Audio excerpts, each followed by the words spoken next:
Hi everybody, this is Jonathan with Probate Data, and welcome to our Probate Data Power Gym. This is happening every Thursday at 3 o'clock. It is now 3:06, so let's go ahead and jump right in. I want to welcome all of you that have just joined us over the last couple minutes, and I know we've got LA County, we've got Orange County, and we've got we've got the Bay Area, we've got Arizona, Nevada. This is exciting. We're opening up Texas, so in the next couple of weeks we'll having people joining us from Texas. So over here on the right-hand side, you'll see there's a little console where you can have Q&As. You can ask questions. Feel free to do that at any time, and you can ask any questions, and I'll either pause my presentation and answer your question, or I'll just wait at a certain time, and then I'll just go through all the questions at once. So I see some of you asking questions right now. I'm going to go ahead and not ignore them, but I'm going to delay them just a little bit, and I'll answer the questions in a couple minutes. All right, so here we are, ProbateData.com. Let's go ahead and jump in. Before we jump in, I want to show you where you can access past recorded webinars. There's two places where you can access this. The first place is youtube.com/ProbateData. This is public information, and we like to share the love here. So go ahead, if you ever get stuck somewhere, if you want to see something or you want to show it to a friend how cool this application is, there's all kinds of reasons why you want to see these videos, right? Go ahead and go to youtube.com/ProbateData. So that's one area where you can review past webinars. And you see we have them all here. You can play them, and I try to be somewhat specific on some of the titles, and some of them where I'm not specific, it's just a general overview. All right, so now we're going to jump in here. Let's go to ProbateData.com. ProbateData.com, and you can log in. Now, for some of you, if your username or password doesn't work, or you forgot your username and password, what you can do here is click on Forgot Password or Forgot Username, and then you can enter in, let's say if you forgot username, you put in your password, you put in your name or email address, and the system will email you some steps on how to reset your username and password. So that's an easy way to do it right here. If for some reason you can't log in, it's either your password or your username that's not working. So if you think you have the right login, which is usually your email address, then you can click on Forgot Password. Now, if you want to change your password, I can show you that as soon as we log in. So let's just say I happen to know my details here, so I'm going to log in. And the first thing you'll see is upcoming webinars where you can view the future webinars. So here's today's 6/20, and then we have the next week's, and we have July 4th that we're skipping, and then we have July 11th, and then we'll add more links as time progresses. So usually this thing is full up here on the left side. You can always register for a webinar. So let's go ahead and close that out, and here's a bit basic verbiage, what it takes to gather files from the courthouses, and if you experience any delays or if your expectations aren't met, you might be in a county where there's a lower volume, or B, they haven't scanned everything yet and made it available to the public, or C, like in some cases, they actually share the files with neighboring courthouses like Solano and Marin County. So just go ahead and give this a read, and just do yourself a favor so you have a better experience. All right, so if I want to change my password, I want to go into my account from the members area.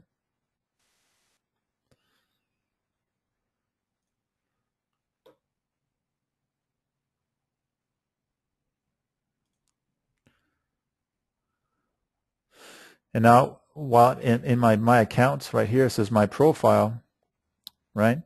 And then I click here on Edit Profile. And right here I have my account details. So if I have my email here and I have password, I want to enter my password and enter another password one more time. And I want to scroll down and hit Save in the bottom right-hand corner. So you can just skip through all the rest. You don't have to set up a profile, anything like that. Don't worry about that. But the main thing here is if you want to change your password, again, you want to click on My Account, Edit Profile. Let's do it again. So My Account, Edit Profile, and then scroll down. You see Password, Verify Password. This is where you would put in your new password. Scroll down, hit Save. And there you go. That's how you change your password. I know we had someone email us this week on how to change your password, and I believe the same person is asking me right now. Yeah, Mary Grace. So If you have any username and password not working, then you can either try to request your username and password the way I did right now at the front page, which was forgot username, forgot password, or you can call our office at 562-421-3539 and ask for Yasmin and she'll help you out, or you can email support@probatedata.com. Now, let's talking of support. Let's go ahead and look at that. Here's a support tab. Click on support.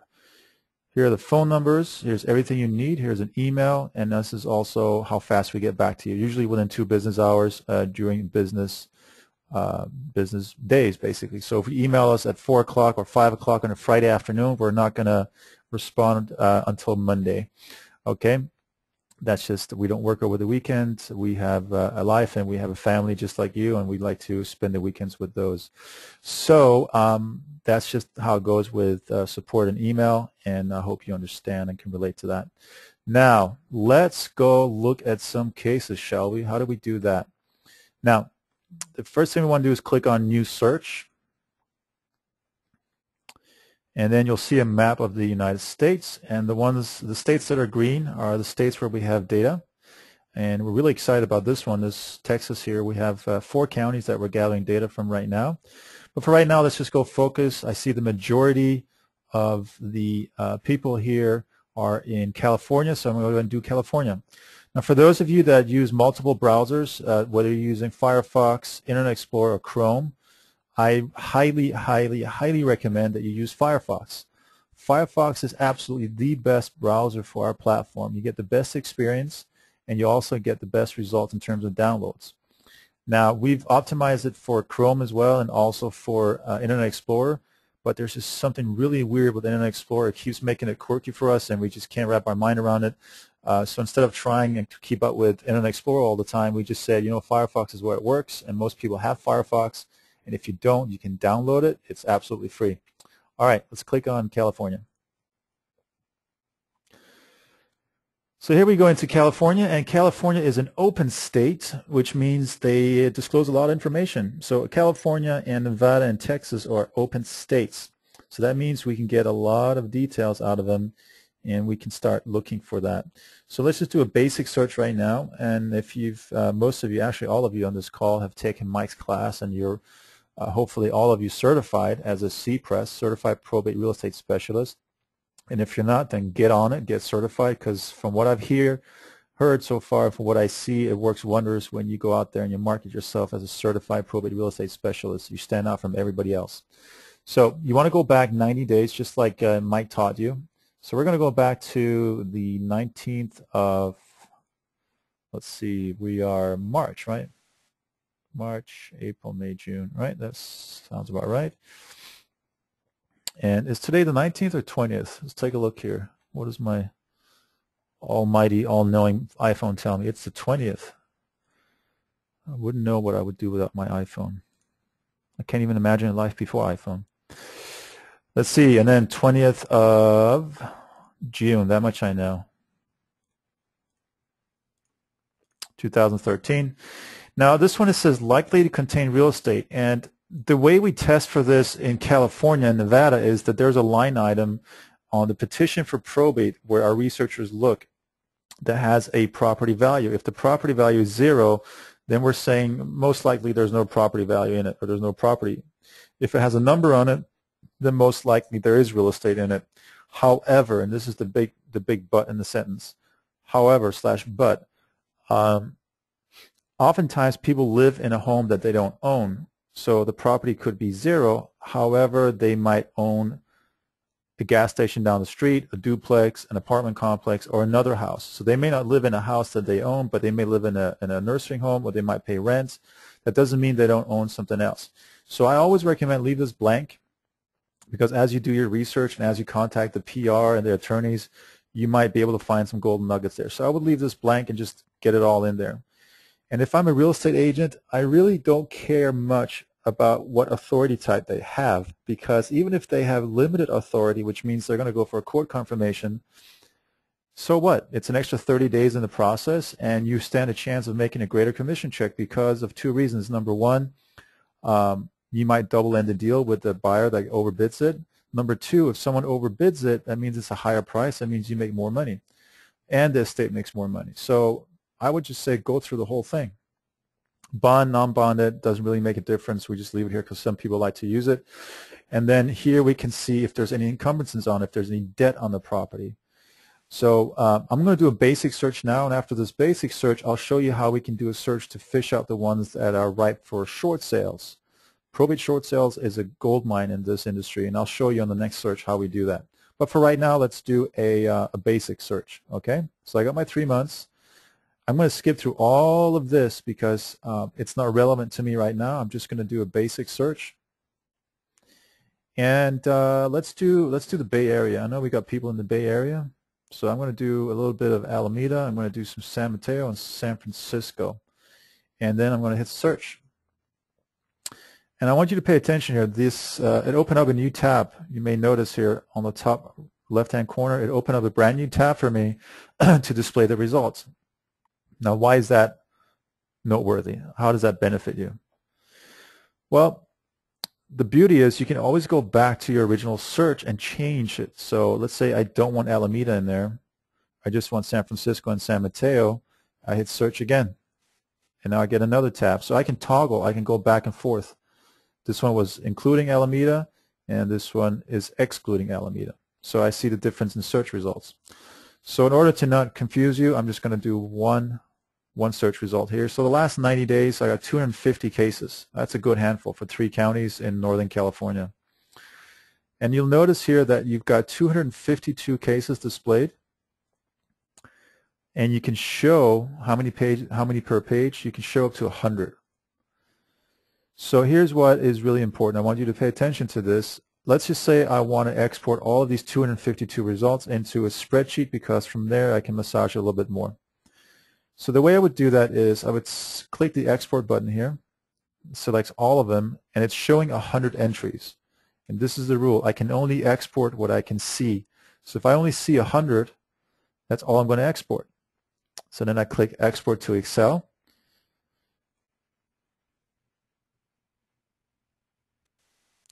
And while it's thinking about that, I'm going to see if there's any questions over here. Rolanda, you can export up to 600 cases per month. 600.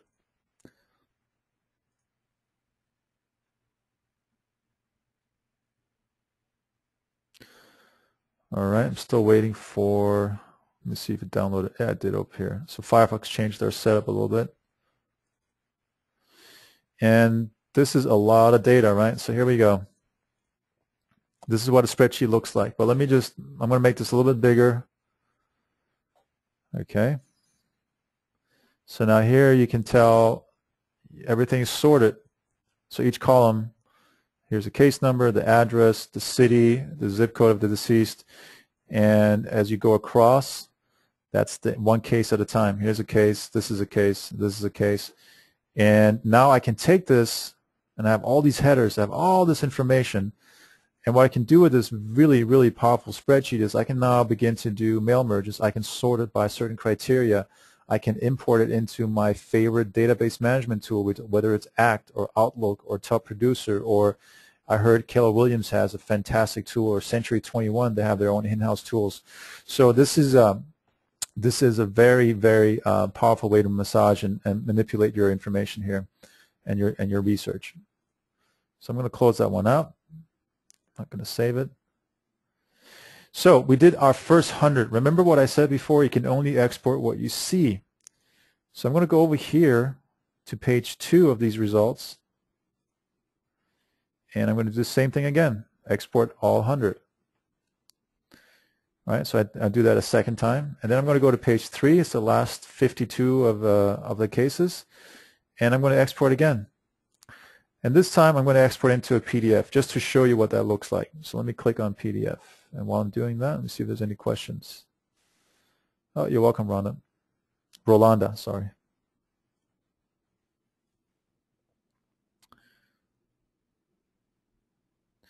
Okay, let's open that up. Now, the benefit of a PDF, for some of you, you may not care much about technology. You may not care much about importing into any kind of database management system. Some of you just want a good deal sheet and you just want the basic information, scribble down some notes, file it with your folder system, and make your deals happen that way, or give it to your assistant to make it happen. Whatever works for you is totally okay with us. So the PDF works this way.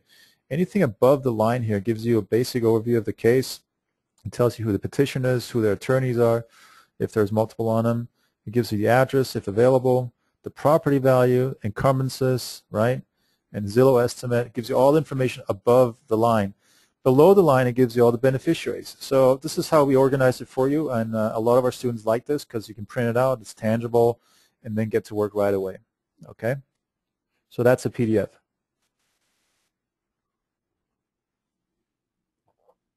All right. Excuse me while I take a little drink of my tea here to keep the voice going. All right. So that's how you do a basic search. And let me see if there's any questions. All right, so Tom, that's a great question. I'm glad you brought that up. Can you export the records as both Excel and a PDF so it doesn't count as double? As it's set up right now, if you did both, it would count as double. Okay, so if I did an export into Excel and to PDF for all 252 cases, it will come out as 500 downloads. Okay. Now I'm going to close this one out, and let's go back to our search. This time I'm going to do a search for LA County. And let me go back up here, and I still have my 90 days. And here's an update that you need to know for LA County. Let me scroll back down here and show you Southern California, LA County alone. This is very important. So up until April 5th of this year, probate cases were handled in 9 different counties in 9 different areas. So I'm just going to get fancy here and go with the red. So you had Antelope Valley, downtown LA, Long Beach, Norwalk, Pasadena, Pomona, Santa Monica, Torrance, and Van Nuys. Those are the courthouses where petitions for probate could be filed. And each one of these have a index. For example, downtown LA is BP 12345. Long Beach, I believe, is VP. Norwalk is NP. Pasadena, I believe, is GP. Santa Monica is SP. And now I'm scaring myself that I know all this by heart. Well, we've been at it for a while, so we kind of know the case numbers. Here's what's happening. As of April of this year, April 5th, what's happening in LA County is that they are no longer filing anywhere other than downtown LA and LA County. So what that means is only these two are receiving filings. So this means we've got all of the filings in Long Beach, Norwalk, Pasadena that normally would take place there, they're actually happening in downtown LA. Now that throws a curveball if you don't have probate data, because typically what you'll be able to do is look for cases that started, for example, in Santa Monica with an SP, or Pasadena would be GP, and that's how we would distinguish between the cases and know where they come from. So starting April 5th, we don't have that distinction anymore, and you won't know where these things are filed. So if you don't have probate data, which you luckily do, but if you don't have probate data, you have to go fishing, right? You got to go look for where all these cases are, and you got to go look at their calendars, and you got to go, I mean, it's a mess, right? So thanks to probate data, what we can do now is saying, okay, if I'm going back and my start date is before April 5th, or after April 5th, sorry, I can't really count on these selections here. So what can we do to find cases that have properties, most likely have properties in, let's say, Pasadena or in Santa Monica? So let me do a search for you right now that's based on zip code and not on court location. So that's where we're going to look for zip code of the decedent. So I'm going to scroll up here and I'm going to look at my options again. I'm going to leave everything blank here. And I'm going to scroll down and I'm going to look for zip code of deceased. Now in California and Nevada, that's the zip code of the deceased where there very likely is some property. Now we're not guaranteeing anything, but we're saying there's a good chance that there's some property here, that that's where they lived. So what I'm going to do now is this. I'm going to put in some zip codes that I know of are Santa Monica, and I just already did this before, Santa Monica on the west side, And I'm just going to do a zip code, comma, zip code, comma, zip code, comma, zip code, comma. I can do up to, I believe, 12 or so. And just pay attention that you're not putting a comma. Here, I'm going to make this bigger. You're not putting a comma right here after the last one because it's going to throw the system off. So again, the way I'm doing it is zip code, comma, zip code, comma, zip code, comma. Let me make this really big so you guys can really see it. All right? So this is where I'm at right now, zip code of the deceased.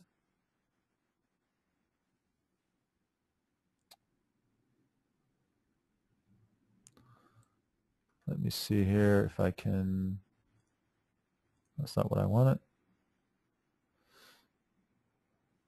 Where's the size at? Oh, okay. All right, so here we go.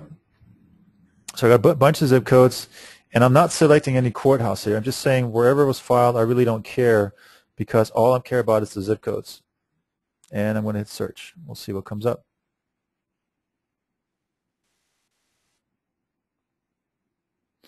Now I got 6 cases here, and interestingly enough, look at this. They're all downtown LA. All of them are downtown LA, but the zip code is Santa Monica, 90403, 402, 402, 404. So those are the zip codes I put in for Santa Monica. If I want strictly just Santa Monica, if I want to expand my my market out a little bit to the greater West LA area, I encourage you to become very familiar with your local zip codes. And there's a great tool for that. You go to zipmaps.net. Again, that's zipmaps.net, zipmaps.net. I pick my state, and I put in my key zip code that I want to base everything off of, 90401 in this case, and I do find zip code. And look at this. This is really neat. So now I'm going to look at all the neighboring zip codes that I want to prospect in, right? So if you're not sure what your zip codes are, you can use this tool. It's called zipmaps.net. It's not affiliated with ProbateData. We're not partners with them, and we've got no business with them. It's just a tool, and it's not something that's integrated in ProbateData. So this is one tool I use to find zip codes in certain areas. So whatever area you live in and you do business in, you can look up your zip codes right here. Now let's go back to ProbateData. So this is one way you can do it. Now I want to do a different kind of search. I want to look for petitioners that live in certain zip codes. And this time I'm going to take the same zip codes, and I'm going to go down to this one right here.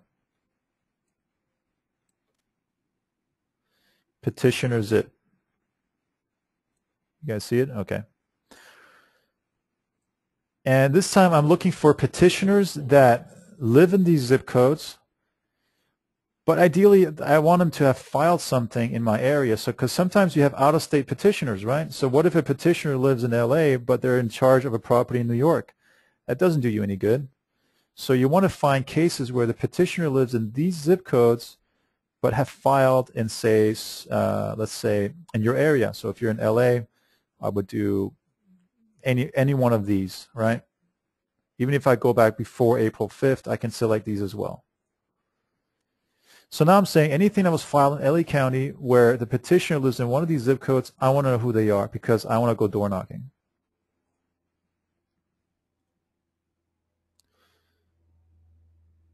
Oh, that's interesting. I'm already logged in. Let's do that again. Search. Well, if it wants me to log in, I will log in.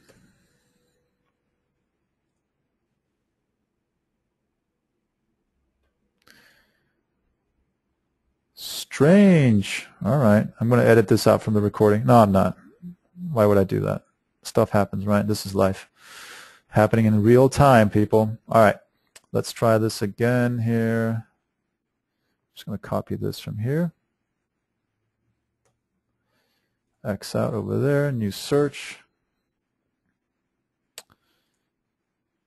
And we're going to go down here to the 20th of March.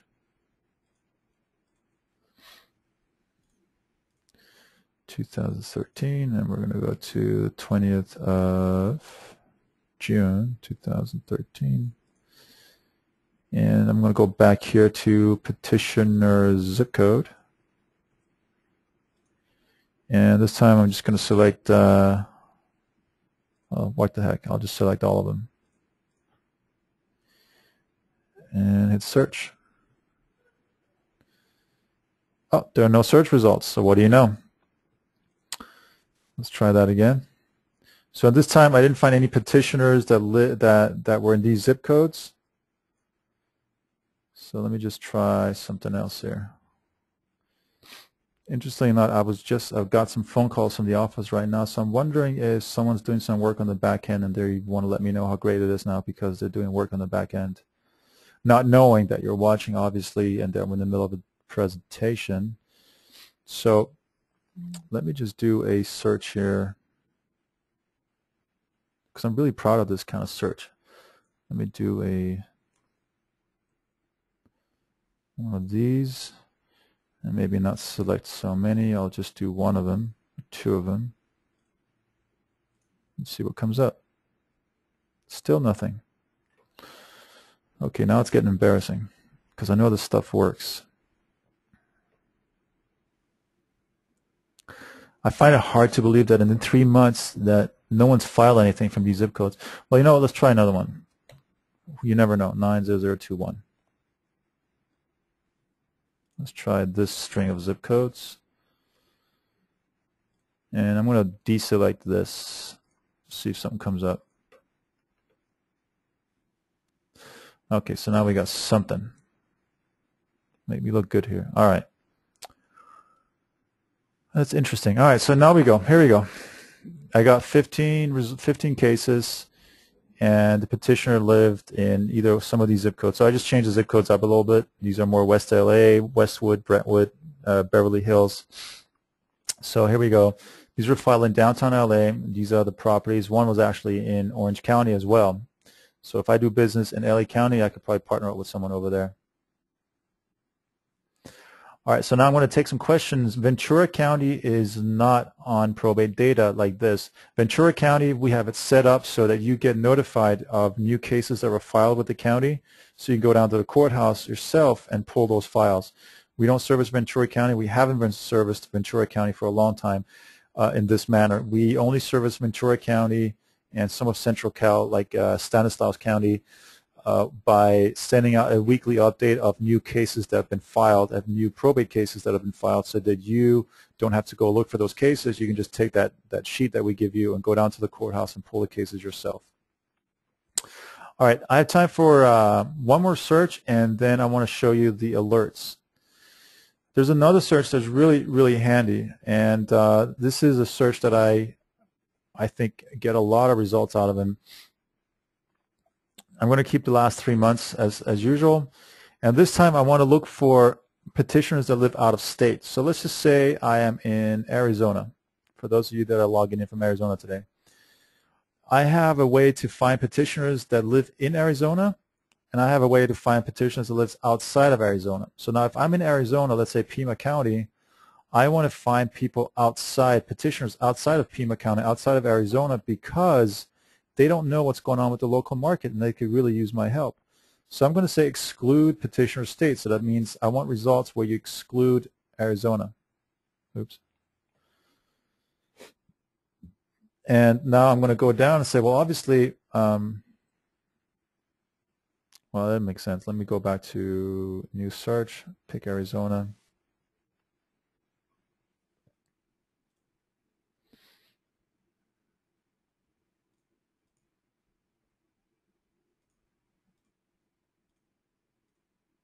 And by the way, guys, you can go back 3 months, 2 months, 1 month, whatever you want. We're just using the 3 months as a mark here, as a guideline. Okay. I'm going to pick these 2 counties, and I'm going to exclude Arizona. So now I'm asking for, give me files where the petitioner lives outside of Arizona, but it's filed in either Maricopa County or Pima County. Let's see what comes up. So I got 50 cases here, and I can start a campaign marketing towards these petitioners that live in California, Tennessee, Ohio, Colorado, Ohio, Illinois. I could start a marketing campaign and say, I understand that you're in charge of this property located down the street or in charge of this state, and I can help you. So obviously that's not the entirety of your letter, but you get the tone of it, that you can start a marketing campaign that way. All right, so that's looking for cases that are out of state. Now let's go back here and look at alerts. Alerts are very, very powerful. This is alerts right here. It's on your members area. And the reason why it's so powerful is because right now we're sending everyone a cheat sheet once a week. And basically it's a PDF and a spreadsheet that tells you, here's everything that we uploaded this week in all 6 states. So if there's 200-300 cases on this that we uploaded that week, then that's everything, and you get notified of that. Well, it's nice to get, and it's nice, to know that probate data is in all these states. But if you're in LA County, what do you care if we're in Bernalillo County or in Arizona or in Texas? So then you got to read through the cheat sheet. You got to look for just LA County, and then the purpose of the cheat sheet is if you see something on the cheat sheet for LA County that you enjoy, that you want to prospect with, that meets your criteria either by zip code or just by the nature of the property or the Zillow value, then you can open up ProbateData, go look for the case number, and pull up the results and download and start marketing. Well, that was really great when we launched that, and people liked it, and we said, well, how can we make it even greater, make it even better? What's the best solution? And we came up with alerts, and this is kind of the brainchild between my idea and Bao, who's our developer who developed this little system here. And actually, he does a lot of our development on the back end, and he's really great at that. So alerts works the following way.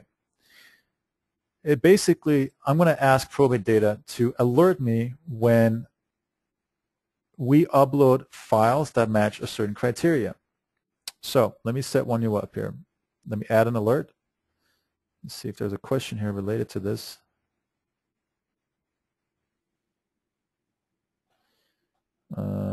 I see, Carrie, I see your...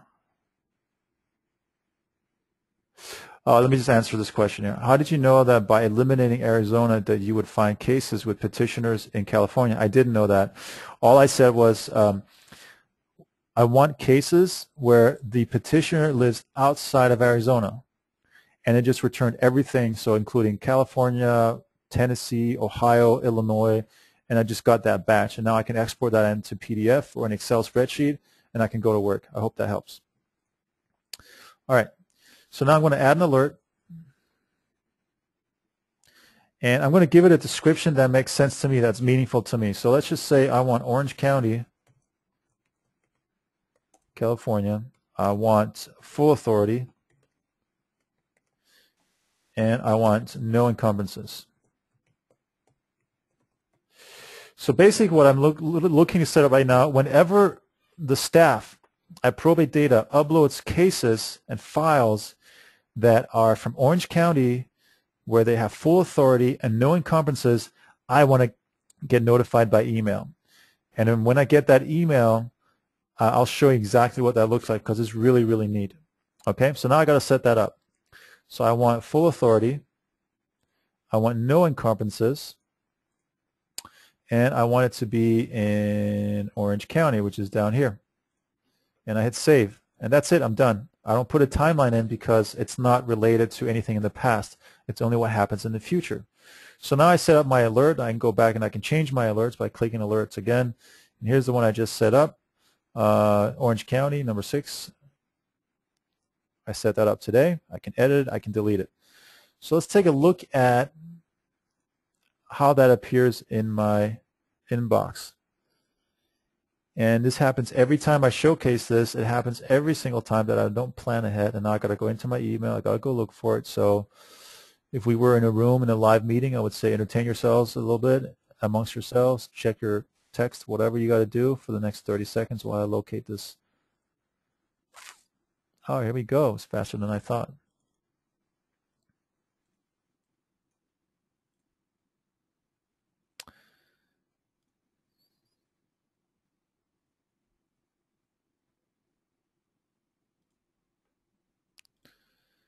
All right, so I'm about to show you this.